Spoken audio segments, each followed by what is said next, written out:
That order as they lead the straight. Extreme Connection by about 2 lengths. And in second is, alam mo na yan, 3 lengths away in third, Doña Marucha. Then moving up on the outside to take fourth comes the Rain of Roses.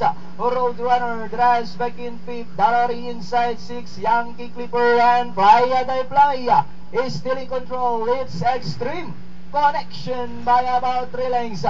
Alam mo na yan, still in second, Rain of Roses in third. Rushing up, Dallery inside, Yankee Clipper, Roadrunner fading out. Moving up on the outside, Aray Playa.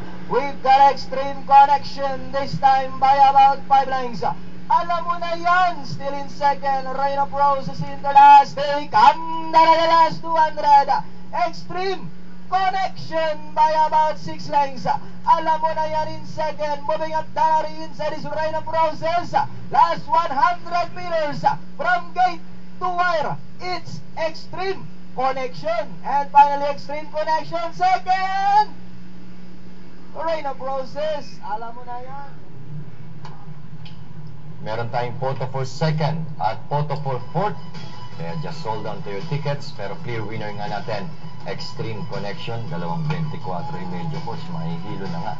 7.5, 24.5, 24.5, finishing at 28.5 total time. Extreme Connection is 1 minute 25 seconds flat, na medyo matagal na rin hindi nanalo to sa Extreme Connection.